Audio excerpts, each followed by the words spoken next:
Hello friends, welcome to Nursing Academy. Team Nursing Academy presents Circulatory System Rapid Revision Points Part 5. If you have any query, can send or WhatsApp number at 3600697003. प्यारे साथियों, आप मन में ठान लीजिए, जुनून है मेरा, जिद है मेरी, मंजिल मैं हासिल करके रहूंगा, नर्सिंग ऑफिसर मैं बन के रहूंगा. Let's now we start. And also called as atrial gallop. An S4 heart sound is an adventitious heart sound that you will hear based over the tricuspid and mitral wall area when the client lie on left side. Atrial Gallup को, जिसे हम S4 hurt sounds के नाम से भी जानते हैं, जो सबसे अच्छी ट्राइकस्पिड और मिट्रल एरिया पे सुनाई देती है जब क्लाइंट लेफ्ट साइड में लेटा हुआ हो, जो कि नॉर्मल कंडीशन में नहीं सुनाई देती है. Pericardial friction rub has a scratchy rubbing quality. Pericardial friction का मतलब होता है रगड़न. रगड़न पे जो साउंड सुनाई देती है, जो कि रबिंग सेम रबिंग क्वालिटी की होती है. मतलब पेरिकार्डियल फ्रिक्शन रब, दोनों पेरिकार्डियल लेयर होती हैं, रगड़ आपस में फिक्स होती हैं, रबिंग की कंडीशन होती है, जिसे हम पेरिकार्डियल फ्रिक्शन रब साउंड के नाम से भी जानते हैं. Weak pulse had decrease amplitude with slower upstroke and downstroke. Weak pulse का अलग अलग प्रकार होता है पल्सेस का. तो वीक पल, जिसका एम्पलीट्यूड कम होता है, वीक का मतलब कम, तो एम्पलीट्यूड मतलब उसका विभव, आवेग क्या होगा, कम, डिक्रीज होगा. With A slower up stroke and down stroke, और जिसके अप स्ट्रोक और डाउन स्ट्रोक स्लो होगा. It may be result of increase peripheral vascular resistance, जो कि पेरिफेरल वेस्कुलर रेजिस्टेंस के कारण हो सकता है. And as occur in cold weather with severe heart failure और decrease stroke volume and occur with hypovolaemia and aortic stenosis. किन किन कंडीशन में देखने को मिलता है weak pulse? Cold weather, severe heart failure, decrease stroke volume and hypovolaemia और aortic stenosis. जो एरोटिक वॉल है उसका स्टेनोसिस का मतलब होता है सिकुड़ना है, छोटा होना. बाउंडिंग पल्स है G sharp up stroke and down stroke. Bounding pulse जिसके अंदर शार्प अप स्ट्रोक और डाउन स्ट्रोक पाया जाता है, मतलब एक बार ऊपर हो तेजी से उठेगी, एक बार तेजी से नीचे उठेगी. वीक पल्स के अंदर क्या है, अप स्ट्रोक धीरे धीरे ऊपर उठेगी, धीरे धीरे नीचे आएगी. मतलब वीक नाम इंडिकेट कर रहा है कि कमजोरी से ऊपर उठेगा, कमजोरी. बाउंडिंग तेजी से एकदम fast with A pointed peak and elevated amplitude and may result from increase stroke volume, जिसके अंदर स्ट्रोक वॉल्यूम सबसे तेज होता है, एकदम ऊपर उठना, एकदम जस्ट नीचे पीक. ये कंडीशन बाउंडिंग पल्स किन किन कंडीशन में देखने को मिलती है? ऑर्टिक इनसफिशिएंसी, मतलब जो ऑर्टिक वाल्व है उनके अंदर ब्लड का फ्लो इनसफिशिएंट हो. ऑर्टिक वाल्व स्टिफनेस, जो एट्रियल वॉल है वो स्टिफ हो जाए या छोटी हो जाए, मतलब which can occur with ageing, जो एजिंग के साथ हो सकती है. जैसे ये एट्रियल वॉल है, इसको मैं पाइप की तरह समझते हैं, इसको छोटा कर दिया तो फ्लो क्या बढ़ेगा, फास्ट, क्योंकि उसको जो ब्लड जाना है उसका स्पेस कम होगा. तो पल्स की rate up stroke and down stroke बहुत तेजी से होगा, उस कंडीशन को बाउंडिंग पल्स है. Pulses alteration is a irregular alternating pattern of weak and strong pulses and associated with left sided heart failure. Pulses alteration किसे बोलते हैं, अल्टरनेंस किसको बोलते हैं? जिसके अंदर पल्स की कंडीशन रेगुलर हो, altering pattern of weak and strong pulse. एक pulse strong, next strong and एक वीक की पैटर्न, ये वीक पल्स होगी, ये हम स्ट्रॉन्ग पल्स, ऐसा पैटर्न हो जो कि mainly left sided heart failure में देखने को मिलता है. पल्सेस अल्टरनेंस किस कंडीशन में पाया जाता है? लेफ्ट साइडेड हेड फेलियर, जिसमें पल्स रेगुलर होती है और जो पैटर्न है उसका एक बार वीक, एक strong, weak and strong.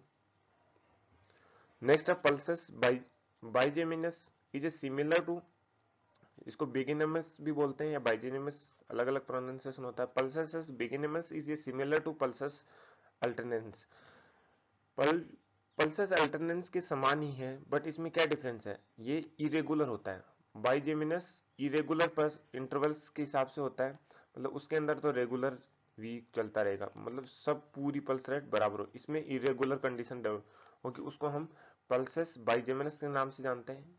It is caused bye premature atrial और वेंट्रिकुलर बीट्स। ये प्रीमेच्योर एट्रियल और वेंट्रिकुलर बीट के कारण होता है, मतलब एट्रियम और जो वेंट्रिकल्स हैं वो पूरा या तो पूरा कंप्रेस नहीं होंगे या पूरा फैलेंगे नहीं, उस कंडीशन में पल्सेस बाइजेमिनस देखने को मिलता है। पल्स अल्टरनेशन, जो पल्स का पैटर्न है रेगुलर होता है, एक बार वीक पल्स एक बार स्ट्रॉन्ग पल्स। पल्स बाइजेमिनस के अंदर पल्स का पैटर्न इरेगुलर होता है, जिसके अंदर बार बार वीक ही चलती रहेगी, फिर कुछ समय स्ट्रॉन्ग चलती रहेगी, इरेगुलर पैटर्न देखने को मिलता है। पल्सेस अल्टरनेशंस की condition left sided heart failure में, पल्सेस बाइजेमिनस की कंडीशन प्रीमेच्योर एट्रियल और वेंट्रिकुलर बीट्स में देखने को मिलती है। नेक्स्ट है पल्सेस पैराडॉक्सस। पैराडॉक्सस वर्ड आए जहां पे भी मतलब ये किससे रिलेटेड है, रेस्पिरेशन से रिलेटेड है। पैराडॉक्सस यदि पल सब जुड़ा हो तो that is related to respiratory. Pulsus paradoxus के अंदर क्या होता है, increase and decrease in amplitude associated with respiratory cycle, मतलब रेस्पिरेशन के साथ यदि पल्स बढ़े और घटे उस कंडीशन को पल्सेस पैराडॉक्सस के नाम से जानते हैं। Mark decrease occur when the client inhale, pulse की कंडीशन कब डिक्रीज होगी, जब क्लाइंट सांस अंदर लेता है, उस कंडीशन में पल्स की रेट कम हो जाएगी। Pulsus paradoxus is associated with pericardial tamponade, pericardial tamponade की कंडीशन में देखने को मिलता है। Advanced heart failure, constrictive pericarditis, इन कंडीशन तीनों कंडीशन में पल्सस पैराडॉक्सस होता है। टेम्पोनेट का मीनिंग मैं पहले समझा चुका हूं। पल्सस पैराडॉक्सस बार बार एग्जाम में रिपीटेड पॉइंट है, बहुत इंपॉर्टेंट पॉइंट है कि पल्स कम और घटती और बढ़ती है रेस्पिरेटरी साइकिल, जब सांस अंदर लेते हैं उस कंडीशन के साथ, तो उस कंडीशन को हम पल्सस पैराडॉक्सस के नाम से भी जानते हैं। जो कि कार्डिक टेम्पोनेटी मतलब जो पेरिकार्डियल लेयर है उसके अंदर फ्लूइड भरने के बाद उसका साइज, उसका हार्ट का कंप्रेशन होना। टेम्पोनेटी का क्या मतलब होता है, जब जो पेरिकार्डियल लेयर है उसके अंदर फ्लूइड भरने के बाद हार्ट का कंप्रेशन होना, दैट इज टेम्पोनेटी। नेक्स्ट है pulsus bisferiens show an initial upstroke and subsequent downstroke. Pulsus bisferiens उस कंडीशन को बोलेंगे जिसके अंदर अपस्ट्रोक, शुरुआत के अंदर अपस्ट्रोक होगा, उसके बाद सब्सिक्वेंट डाउनस्ट्रोक की condition, and there another upstroke during systole. Systole का मतलब होता है सिकुड़ना, सिस्टोल की कंडीशन का मतलब होता है सिकुड़ना। अपस्ट्रोक कौन सी कंडीशन में देखने को मिलेगी, जब हार्ट कॉन्स्ट्रिक्ट होगा या सिकुड़ेगा। Pulsus bisferiens condition initial upstroke and subsequent downstroke, ये कंडीशन हमें सिस्टोल की कंडीशन में दिखाई देती है या मिलती है। अपस्ट्रोक किस कंडीशन के दौरान आता है, जब हार्ट की सिस्टोलिक कंडीशन या हार्ट सिस्टोल होता है। Pulsus bisferiens is caused by aortic stenosis and aortic insufficiency. Pulsus bisferiens की जो पल्स का एक प्रकार है वो एरोटिक स्टेनोसिस और एरोटिक इनसफिशिएंसी की कंडीशन में प्रेजेंट रहता है। Next activated partial thromboplastin time, prothrombin time, bleeding time and activated clotting time are test that measure clotting time. Activated partial prothrombin time जिसको पीटीटी के नाम से जानते हैं, प्रोथ्रोम्बिन टाइम पीटी के नाम से भी जानते हैं, bleeding time BT, activated ACT, ये वो टेस्ट हैं जो कि क्लोटिंग टाइम को मेजर करने के लिए यूज किए जाते हैं। क्लोटिंग का टाइम का मतलब होता है रक्त का क्लोट होने का समय, जो ब्लड है वो क्लोट होने में कितना समय लेता है, उसके लिए मेजर करने के लिए कौन कौन से टेस्ट यूज करते हैं, activated partial thromboplastin time, prothrombin time, bleeding time and activated clotting time.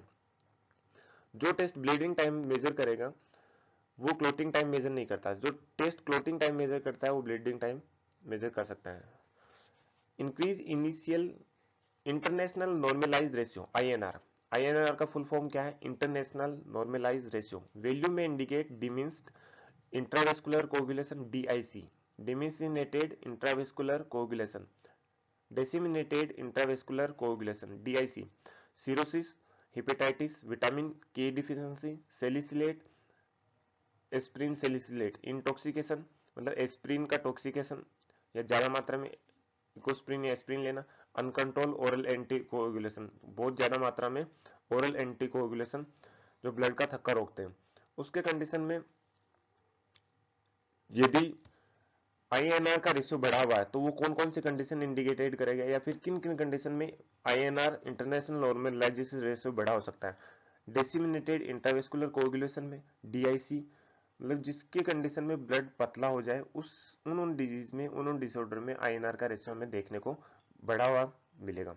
Cirrhosis, liver का सिरोसिस, क्योंकि ब्लड विटामिन के सब लीवर के अंदर बनते हैं, यदि लीवर का डैमेज हो जाए तो ब्लड का कोगुलेशन इफेक्ट होगा। हेपेटाइटिस वही लीवर से रिलेटेड, विटामिन के डिफिशियंसी मतलब बॉडी के अंदर विटामिन के नहीं मिलेगा तो ब्लड का क्लॉट नहीं बन पाएगा। सेलिसलेट मतलब जो ब्लड को पतला कर दे, एस्प्रिन, सेलिसलेट उसकी अमाउंट ज्यादा ले ली जाए, या अनकंट्रोल ओरल एंटीकोगुलेशन जो ब्लड को पतला करने के, जैसे हिपेरिन होता है, वारफेरिन होता है, ज्यादा अनकंट्रोल मात्रा में ले तो INR का रेशियो उस कंडीशन में बढ़ा हुआ होगा। Electrophysiotherapy studies are used to help determine the cause of arrhythmia and the best treatment for it. Electrophysiological study arrhythmia के कंडीशन के कारण को डिटरमाइन करने के लिए यूज करते हैं, जो कि तथा उसका बेस्ट इलाज करने के लिए।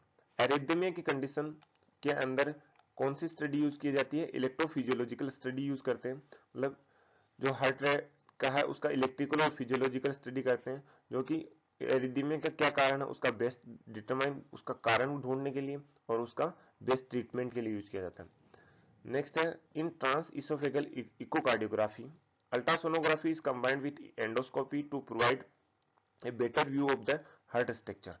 ट्रांस इसोफेगल इकोकार्डियोग्राफी, ट्रांस का मतलब है आर पार, इसोफेगल का मतलब है इसोफेगस से, ये जो पाचन की नली होती है उससे, इको का मतलब साउंड से रिलेटेड, कार्डियोग्राफी हार्ट का ग्राफिक चित्र, बेसिक मीन का मतलब अल्ट्रासाउंड जो USG के नाम से भी जानते हैं, उसको हम एंडोस्कोपी के साथ करते हैं, तो उस कंडीशन को ट्रांस इसोफेगल इकोकार्डियोग्राफी के नाम से जानते हैं। Endoscopy plus ultrasound is known as, दोनों को एक साथ किया जाता है, उस प्रोसीजर को ट्रांस इसोफेगल इकोकार्डियोग्राफी के नाम से जानते हैं, जो कि हार्ट की स्ट्रक्चर का बेटर व्यू प्रदान करती है।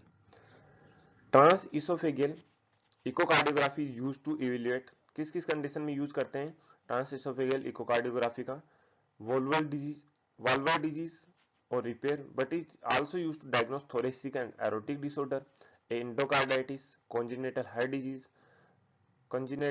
disease, intracardiac thrombi and tumours. किन किन कंडीशन में, वाल्वर डिसऑर्डर के अंदर, थोरेसिक और एरोटिक डिसऑर्डर में, एंडोकार्डाइटिस में, कंजिनेटल हार्ट डिजीज में, इंट्राकार्डिक थ्रोम्बई या इंट्रा हार्ट के अंदर थ्रोम्बस फॉर्मेशन या ट्यूमर के कंडीशन के अंदर ट्रांस इसोफेगल इकोकार्डियोग्राफी का यूज किया जाता है, जो कि एक डायग्नोसिस प्रोसीजर है, मतलब उसकी स्ट्रक्चर या फिर कोई कॉम्प्लिकेशन तो नहीं है उसको विजुअलाइज करने के लिए यूज करते हैं, जिसमें अल्ट्रासाउंड और एंडोस्कोपी, एंडोस्कोपी का मतलब होता है जो इसोफेगस है उसके अंदर कोई कंप्यूटर के द्वारा विजुअलाइजेशन करना, एंडोस्कोप के द्वारा देखना। Cardiac blood pool imaging also called multiple gated acquisition. Cardiac blood pool imaging क्या होता है, जिसको हम मल्टीपल गेटेड एक्विजिशन या मूगा स्कैनिंग के नाम से जानते हैं। M for multiple, gated G for gated, acquisition A। Scanning is used to relate regional and global ventricular performance, जिसको जो हार्ट की रीजनल एंड ग्लोबल हार्ट की जो वेंट्रिकुलर पार्ट है उसकी परफॉर्मेंस को चेक करने के लिए कार्डियक ब्लड पूल इमेजिंग की जाती है।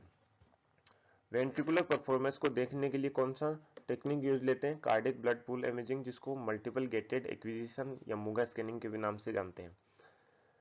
इन atrial pressure based cardiac output monitoring, a client existing atrial catheter use to continuously calculate and display cardiac output. Atrial pressure based cardiac output monitoring मतलब atrial pressure के आधार पर cardiac output monitor करना। Atrial pressure based cardiac output monitoring का मतलब है atrial pressure के आधार पर कार्डियक आउटपुट मॉनिटर करना, जिसके अंदर एट्रियल कैथेटर, एट्रियल का मतलब एट्रियम में कैथेटर डालेंगे, जो कि क्या कैलकुलेट कार्डियक आउटपुट और उसके डिस्प्ले को कैलकुलेट करने के काम में लिया जाता है। मतलब कार्डियक आउटपुट को कैलकुलेट करने के लिए एट्रियल कैथेटर एट्रियम में डालते हैं। This is known as atrial pressure based cardiac output monitoring. Atrial pressure based cardiac output help to determine the client's fluid status. इसका यूज किसके लिए? क्लाइंट का फ्लूइड स्टेटस देखने के लिए। Potential response to fluid challenge, जो fluid दिया है, जैसे हमने एनएस फ्लूइड रस किया, उसका चैलेंज देखने के लिए। Before significant changes in blood pressure, blood pressure के अंदर क्या क्या चेंजेस आए वो देखने के लिए। जैसे नॉर्मली यदि किसी का ब्लड प्रेशर लो है, उसको एनएस रस किया, उस कंडीशन में ब्लड प्रेशर, उसका फ्लूइड चैलेंज मतलब फ्लूइड कितना इफेक्टिव है वो देखने के लिए atrial pressure based cardiac output monitoring की थी। एंडोकार्डाइटिस इज, एंडो का मतलब है एंडोकार्डियम, एंडो का मतलब अंदर की, कार्डाइटिस का मतलब है, कार्ड का मतलब हार्ट, आइटिस इन्फ्लामेशन, हार्ट की इनर लेयर के अंदर, एंडोकार्डियम लेयर के अंदर इन्फ्लामेशन होना एंडोकार्डाइटिस के नाम से जानते हैं। Endocarditis is inflammation of the endocardium, heart की एंडोकार्डियम लेयर के अंदर इन्फ्लामेशन। वर्ड इंडिकेट करना, हमें कुछ याद नहीं करना। The heart wall, heart wall के अंदर इन्फ्लामेशन। कार्डिक प्रोस्थेसिस का मतलब जो कार्डिक हार्ट के लिए जैसे आउटर लेयर, कोई पेसमेकर या कोई आर्टिफिशियल स्ट्रक्चर डालते हैं, उसको हम प्रोस्थेसिस के नाम से जानते हैं। उसके वो डालने के बाद inflammation is typically result from bacterial invasion and therefore may be also be referred. यदि एंडोकार्डाइटिस बैक्टीरिया के कारण होता है तो उस कंडीशन को हम बैक्टीरियल इन्वेजन के कारण होता है, this is known as infective endocarditis, उसको हम इन्फेक्टिव एंडोकार्डाइटिस के नाम से जानते हैं। Sharp pain and cool feet are symptom of alteration in atrial blood flow.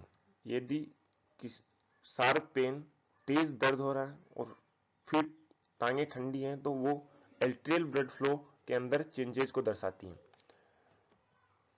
Varicose vein occur most commonly in the saphenous vein of the lower extremities. बहुत ही important point, maximum repeated question है, बनता है कि varicose vein सबसे ज्यादा कौन सी when के अंदर प्रेजेंट रहता है? वेरिकोज वेन सबसे ज्यादा जो लोअर एक्सट्रीमिटीज का सेफेनस वेन है उसके अंदर देखने को मिलता है। Oedema and pigmentation are sign and symptom of secondary varicose vein. Oedema और पिगमेंटेशन सेकेंडरी वेरिकोज वेन का साइन सिम्टम्स है। लिगेशन एंड स्टेपिंग, जो वेरिकोज वेन के लिए ट्रीटमेंट के लिए यूज की जाती है, लाइगेशन या लिगेशन भी बोलते हैं, ligation and stepping of the when, जिसके अंदर वेन को क्या किया जाता है? बांध दिया जाता है। Read the when of varicosity, जो कि एक पर्टिकुलर जिसका वेरिकोज वेन हुआ है उसका ट्रीटमेंट है, बट ये जिनका वेरिकोज नहीं हुआ है उनको नहीं रोकती, कि आगे ऐसी गारंटी नहीं होती कि एक जिसको वेरिकोज वेन हुआ उस वेन को लाइगेट कर दिया तो दूसरी वेन में वेरिकोज वेन नहीं होगा। केवल जिसमें वेरिकोज वेन हुआ है उसका ट्रीटमेंट क्या होता है? Ligation and stripping. नेक्स्ट है sitting at and bed rest are contraindicated in the post-operative management of client who has undergone ligation and stripping. ligation and stripping जो वेरिकोज वेन के treatment के लिए यूज किया जाता है, उसके अंदर sitting and bed rest contraindicated होता है, because both promote decrease blood return to the heart and venous stasis. Sitting और बेड रेस्ट क्या करते हैं? जो हार्ट के अंदर जितना ब्लड जाना चाहिए उसके ब्लड फ्लो को, ब्लड रिटर्न को क्या करेंगे? कम करते हैं। Then sitting and bed rest कभी भी वेरिकोज वेन के लाइगेशन स्ट्रिपिंग जो प्रोसीजर उसके बाद कॉन्ट्राइंडिकेटेड होती है, मतलब सलाह नहीं देंगे हम। Although ice pack would help reduce edema for a client who had undergone ligation and stripping. Ice pack या ice fermentation, ice pack जो लाइगेशन स्ट्रिपिंग हुआ उसके अंदर एडिमा है, वेन का लाइगेशन किया है, तो उसको कम करने के लिए आइस पैक का use. They would also cause vasoconstriction and impede blood flow, जो कि वेसल्स का आइस पैक का यूज वेसोकॉन्स्ट्रिक्शन करेंगी, वेसल्स का कॉन्स्ट्रिक्ट करेगी और ब्लड फ्लो को बढ़ाएगी। पल्मोनरी एम्बोलिज्म क्या होता है? इम्बोलिज्म एंड थ्रोम्बोस दो टर्मिनोलॉजी यूज होती है। इम्बोलिज्म का मतलब है कि कहीं पे थ्रोम्बोस का फॉर्मेशन हुआ है बट वो दूसरे स्थान पे जाके इम्पेड हो गया। थ्रोम्बोस क्या है? इम्बोलस और थ्रोम्बोस दो, इम्बोलस तो का मतलब बना कहीं पे और फिक्स कहीं पे हो गया, थ्रोम्बोस जहां पे बना वहीं पे फिक्स हो रहा है उसे हम थ्रोम्बोस बोलते हैं। Pulmonary embolism in manifested by dyspnoea, chest pain and diminished breath sound. Pulmonary embolism में ब्रीथिंग डिफिकल्टी, चेस्ट के अंदर पेन होना, ब्रीथ साउंड कम होना, ये सिम्टम देखने को, साइन सिम्टम देखने को मिलते हैं। Pulmonary embolism is blood clot, pulmonary embolism एक ब्लड क्लॉट होता है that form in A when, जो कि किसी वेन में बनता है और लंग्स को ट्रेवल करता है और lodges in the pulmonary vessel और पल्मोनरी वेसल्स के अंदर या पल्मोनरी आर्टरी वेन्स के अंदर फिक्स हो जाता है। इम्बोलिज्म टर्म किसी वेन में बना किसी दूसरी वेन में जाके फिक्स हुआ। थ्रोम्बस का मतलब जिस वेन में बना वहीं पे फिक्स है। पल्मोनरी इम्बोलिज्म की कंडीशन के अंदर मतलब जो पल्मोनरी आर्टरी वेन थी उसके अंदर को ब्लड क्लॉट बना, वो क्या हो गया, फिक्स हो गया, जिसके कारण डिस्निया, चेस्ट पेन और डेमिंस बर्थ साउंड प्रेजेंट रहता है। हिमोथोरेक्स, हिमो का मतलब ब्लड, थोरेक्स का मतलब चेस्ट। हिमोथोरेक्स वो कंडीशन है कि प्लूरल स्पेस है उसके अंदर ब्लड प्रेजेंट रहना। जो लंग्स होते हैं उसके चारों तरफ कवरिंग प्लूरल कैविटी होती है, उस स्पेस में यदि ब्लड प्रेजेंट है, this one is known as haemothorax. Next one, pneumothorax is caused by opening in the pleural. यदि ये प्लूरा है, प्लूरल कैविटी, इसके अंदर कोई ओपनिंग हो जाए या कोई फट जाए किसी चोट के कारण, उस कंडीशन को हम उसके अंदर एयर फिल हो गया, this one is the pneumothorax. Numa का मतलब एयर, थोरेक्स का मतलब चेस्ट, चेस्ट के अंदर या प्लूरल कैविटी के अंदर क्या भरना, एयर भरना, this one is known as pneumothorax. Pulmonary hypertension is an increase in pulmonary artery pressure, which increase the workload of the right ventricle. Pulmonary hypertension के अंदर क्या होगा, pulmonary artery pressure बढ़ जाता है जो कि राइट वेंट्रिकल के वर्कलोड को बढ़ाता है। पल्मोनरी हाइपरटेंशन की कंडीशन में जो पल्मोनरी आर्टरी होती है उसके अंदर प्रेशर बढ़ेगा, क्योंकि पल्मोनरी आर्टरी में प्रेशर बढ़ेगा। जैसे सपोज ये राइट वेंट्रिकल है, राइट वेंट्रिकल से ब्लड जाएगा पल्मोनरी आर्टरी से लंग्स में जाएगा। यदि यहाँ पे प्रेशर बढ़ रहा है तो ब्लड वापस इसमें आएगा, तो इसके कारण वर्कलोड किस पे ज्यादा बढ़ेगा, राइट वेंट्रिकल पे। हाइपर कोएगुलेबिलिटी, हाइपर का मतलब ज्यादा, कोएगुलेशन का मतलब ब्लड क्लोटिंग, ब्लड का थक्का जाना। Along with venous stasis and venous wall injury account for formation of deep veins thrombosis. मतलब हाइपर कोएगुलेबिलिटी वेनस स्टेसिस और वेनस वॉल इंजरी के साथ यदि हाइपर कोएगुलेबिलिटी प्रेजेंट होती है तो वो डीप वेन थ्रोम्बोसिस या डीवीटी के लिए जिम्मेदार होती है, डीवीटी के लिए रेस्पॉन्सिबल है। किसी वेन में इंजरी हो गया, उसके बाद हाइपर कोएगुलेबिलिटी या ब्लड क्लॉट हो जाता है, दैट डीप वेन बॉडी के अंदर डीप वेन्स में, बड़ी वेन्स में, that is responsible for deep vein thrombosis. Embolus क्या है, embolus is a blood clot and fatty globule, एक ब्लड का क्लॉट या फैट्स का कोई टुकड़ा या फैटी ग्लोबुलस होता है, that form in the one area of the body and carried through the blood stream to another area, जो कि बॉडी के एक एरिया में बनता है और बनने के बाद दूसरे एरिया में फिक्स हो जाता है। जैसे फॉर एग्जांपल पल्मोनरी एम्बोलिज्म, जो कि बनता किसी पे लोअर एक्सट्रीमिटीज के वेन में है और फिक्स कहां हो जाता है, पल्मोनरी आर्टरी में। Deep vein thrombosis is associated with deep leg pain of sudden onset. Deep vein thrombosis या DVT maximum deep leg vein में होता है, जिसका ऑनसेट क्या होता है, सडन, अचानक, कि पहले कभी पता नहीं चलता, सडनली पता चलता है। Production of pink fluid sputum is classical sign of acute pulmonary oedema. Pink fluid sputum acute pulmonary oedema का क्लासिकल साइन होता है। कैसे याद रखना, पल्मोनरी फॉर पिंक,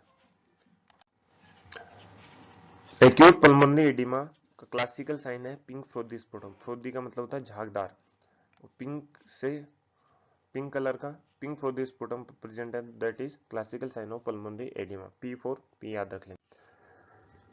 नेक्स्ट है हाइपोकेप्निया। हाइपोकेप्निया का मतलब होता है CO2 की कमी in the blood gas, arterial blood gas के अंदर, केप्निया मतलब CO2।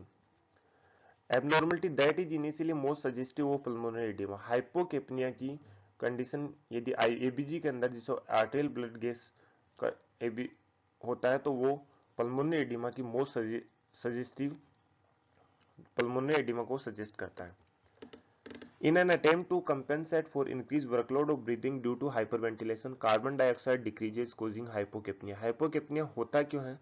हाइपोकेप्निया की कंडीशन के अंदर क्या होता है, जैसे बॉडी को ऑक्सीजन की जरूरत पड़ती है तो जो लंग्स होते हैं वो ज्यादा ऑक्सीजन ले लेते हैं, ज्यादा ऑक्सीजन लेने के कारण उस अकॉर्डिंग टू नॉर्मल CO2 का लेवल बहुत ज्यादा डिक्रीज होने लग जाता है, this condition is known as hypocapnia. Hyperventilation मतलब ऑक्सीजन की मात्रा CO नॉर्मल के अकाउंट की तुलना में ज्यादा बढ़ जाती है, O2 की अमाउंट हाइपर वेंटिलेटेड हो जाता है, तो CO2 उसकी कंपैरिजन की तुलना में कम हो जाती है। तो उसको कंपेंसेट करने के लिए, उसको बराबर करने के लिए